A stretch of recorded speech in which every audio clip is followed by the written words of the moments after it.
உங்கள் பேர் என்னய்யா? என் பேர் நடராஜன் என்ற சாமுவேல் ஐயா. சரியா, நீங்கள் இந்த சியோன் குடிசைக்கு எத்தனை வயசில் வந்தீங்கய்யா? நான் வந்து திருநெல்வேலியில் இங்கே பார்த்து சொல்லுங்க ஐயா. திருநெல்வேலியில் கடை வச்சுருந்தோம். சரியா, உங்களுக்கு சொந்த ஊர்? அலங்காரப்பேரி. சரிங்கய்யா. அலங்காரப்பேரி வந்து நெல்லை மாவட்டம் தானே? திருநெல்வேலி மாவட்டம், சிவலப்பேரி போஸ்ட்டு. அலங்காரப்பேரி கங்கை கொண்டானை சேர்ந்தது அலங்காரப்பேரி. சரிங்கய்யா. அப்போது என் குடும்பம் நான் முழு இந்து. சரிங்கய்யா. தாப்பனார் சொல்லமாட சேர்ந்த இங்கே பார்த்தே சொல்லுங்கள், செல்லை பார்த்து. சொல்லமாட சேர்ந்த ஆடினவர். சரிங்கய்யா. இப்போது 4 ஆம்பளைக்கு ஒரு பொம்பளை எங்கள் அத்தை. சரிங்கய்யா. இந்த சபையில் சேர்ந்து 17 வருஷமாக பேசலை. சரிங்கய்யா. அப்புறம் எங்கள் அப்பா இந்து கதை புலவர். வில்லு கதை, ராமாயண கதை, முத்தாயிரம் கதை, இந்த வில்லு பாட்டு அடிப்பாங்க. வில்லு பாட்டு இப்படிப்பட்ட புலவர் அவர். சரிங்கய்யா. அது வந்து இந்த உலகம் அழிவை பற்றி எங்கள் அத்தை என்ன எடுக்க வந்திருக்கும்போது படிக்கும்போது அப்போது அது என்ன பாட்டு? உலக முடிவு பாட்டு. அது எந்த வசனத்தில் இருக்குது? அது மத்திய 13, மத்திய 24, மத்திய 24, லூக்கா 13. அப்புறம் இந்த வசனங்களில் இருக்குது. அப்புறம் அவர் இந்த பாட்டை படிக்கும்போது அவர் அப்படியே சிந்தனை பண்ணி இருக்கும்போது உலக முடிவை பற்றி ஆண்டவர் ஒரு தரிசனத்தை காமிச்சார். அது என்ன பாட்டுங்கய்யா? உலக முடிவு பாட்டு. அதான் அதை கொஞ்சம் படித்து காமிங்க, ஒரு வரி 2 வரி சவுண்டா. உலக முடிவு வரும் முன்னமே நடக்கும் செய்தி கேளும், பயங்கர செய்தி கண்டு பார்த்தறிந்து தேடும். கிறிஸ்து பகவான் தான் ஒலிவ மலையில் இருக்க சீசர்கள் அவரிடத்தில் தனித்து வந்தார். வாரும் நம்முடைய வருகை உலகத்தின் முடிவு என்னவித அடையாளம் சம்பவிக்கும் சொல்லும். பஞ்சகமான வழி உலகத்தில் நடக்கும், எச்சரிக்கையாயிருந்து நல்வழியை தேடும். இப்படி இந்த பாட்டை படித்த உடனே அவர் அப்படியே சிந்திச்சு, ஆண்டவரே இந்த பாட்டு இப்படி இருக்குது, உலகம் இப்படி இருக்குது. நானும் ராமாயண கதைகளை படித்தேனேன், பல கவிதைகளையும் படிச்சிருக்கிறேன், வில்லு கதை அடிச்சிருக்கிறேன், நான் அது அப்படி வரலையே அப்படின்னு சொன்ன உடனே ஆண்டவர் தரிசனத்தில் காமிச்சிருக்காரு. மடத்துப்பட்டி சபையான கோயில் வந்து 3 போடுறாங்க நீளத்திலும், 2 போடுறாங்க அகலமும், அப்படியே எலும்பி நிற்கதாகவும், மரித்த நீதிமான்கள் இது தரிசனம் என்ன?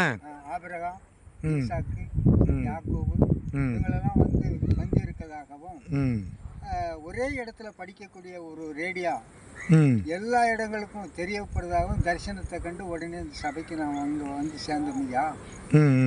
அதுலேருந்து சபையில் இது நாள் வரைக்கும் எங்களை கால் ஊனி கர்த்தர் வச்சிருக்கிறாரு. நாங்கள் அதை பற்றி விளக்கம் சாட்சியாக சொல்கிறோம் அப்படின்னு அந்த வசனத்தில் சொல்லப்படுதியா. அப்புறங்கய்யா, இந்த இடம்லாம் எப்படி இருந்துச்சு முன்னால்? நாங்கள் இதில் வந்து இந்த காலத்தில் சிறுபிள்ளையாக இருக்கும்போது இது வந்து சித்தாறு. முன்னால் எப்படி தண்ணி வந்துச்சு? இதெல்லாம் இந்த ஆற்றுல தண்ணி எப்பவும் அரையளவு தண்ணி மாறாது. பக்கத்தில் பெரிய தோப்பு, ஒரு 40-30 மாங்காய் தோப்பு, தென்னம்பு தோப்பு, ஒரு பெரிய தேதன் தோட்டம் மாதிரி இந்த இடம் இருந்தது. சரிங்கய்யா. அந்த பாட்டு படிக்கும்போது எத்தனை வருஷம் இருக்குங்கய்யா? அவங்க பாட்டு படிக்கும்போது 1932 வருஷம் 37 வருஷத்தில் படித்தது. அவோ இந்த ஆற்றுல அவ்வளோ செல்ல செழிப்பு, வயக்காடு, காடுகிற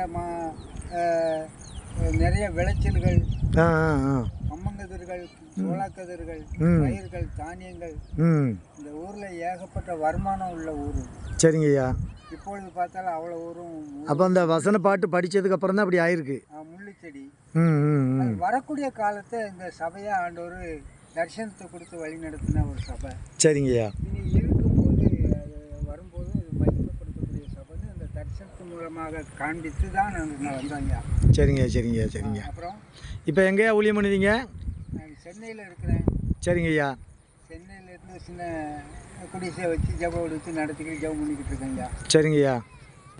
சரியா, அப்படியே ஒரு ஜெபம் பண்ணுங்க ஐயா, சிறிய ஜெபம் பண்ணுங்க. படிக்க சொல்லுங்கள், இங்கே பார்த்துக்கிடுங்க வீடியோவை.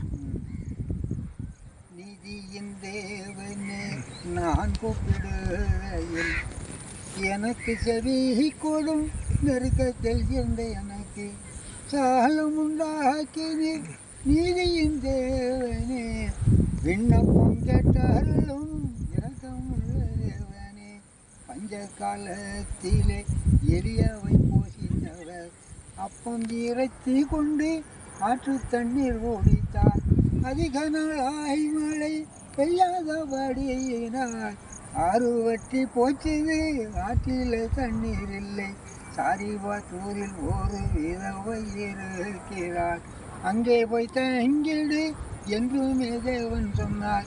எலியா சாரிபாத்து பட்டணம் வருகையில் ஒளிமுக வாசலிலே உறவு ஒருக்கி இருந்த விதவையிடம் எலியா அப்பம் தண்ணீர் கேட்க, பானையில் ஒரு மடி மாவுங்கலசத்தில் கொஞ்சம் எண்ணெய் இல்லாமல் வேறொன்று இல்லை என்றார்.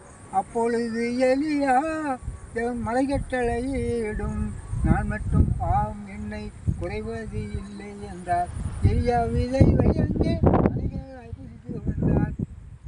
இப்படி இந்த எலியா காலத்தில் நடந்தது போல இனி வரக்கூடிய உலகத்திலும் எல்லாரும் அழிந்து உலகமும் அழிந்து மீதியான ஜனங்கள் இருப்பார்கள்.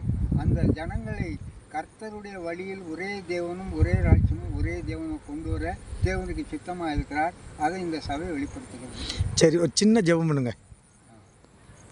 இங்கே பார்த்து அன்பு நிறைந்த ஆண்டவரே,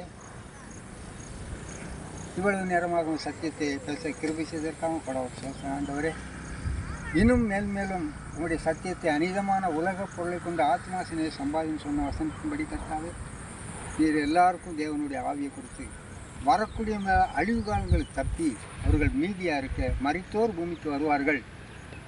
அந்த நம்பிக்கையோடு இந்த சபையில் நிலைத்திருக்க எல்லா மக்களுக்கும் நீர் அனுக்கிரகம் பண்ணும்படியாக பிதா குமாரன் பரிசுத்த இயேசு கிறிஸ்து நாமத்தினாலே கேட்கிற ஆண்டவரே, ஆமென். ஆண்டவருடைய வசனத்தை கொண்டு ஆண்டவருடைய வசன பாடலை கொண்டு வேஸ்ட்டை கீழே விடுங்க. அவர் சிறிய வயசில் இந்த சபையில் சியோன் குடிசையிலிருந்து இந்த பாடலெல்லாம் கற்றுக்கொண்டவர், பிறருக்கும் அதை கற்றுக் கொடுப்பார். இவர் சென்னையில் கோயிலாம்பாக்கத்தில் இருக்கிறவர். இவர் மூலமாக சில ஆத்மாக்கள், அதுலேயும் ஒரு சில பேர், இப்போதைக்கு ஒரு சகோதரர் வந்திருக்காரு, அவருக்கும் கோயிலாம்பாக்கம் சென்னை. ஐயா, உங்கள் பெயர் என்னையா? சீனிவாசன். ஆண்டவரை ஏற்றுக்கொண்டு 20 வருஷம் ஐயா. சரிங்க அண்ணே, அப்போ என்ன பேர் வச்சுருக்கீங்க? ஆண்டவர் பேர் வைக்கல ஐயா. சரி, நான் கர்த்தரை தான் வெளிப்படுத்தணும்னு. சரி சரி, கண்டிப்பாக வெளிப்படுத்துவார். அதுக்கோசம் நான் பேரை மாற்றாத, நான் இந்த பேரோடு போகும்போது கேட்கும்போது தேவனோட வார்த்தையை சொல்லும்படிக்கு என்ன தெரிந்து கொண்டார். சரிங்க. அதன்படி எனக்கு ஒரு சகோதரன் தான், ஆவிக்குரிய சகோதரன்.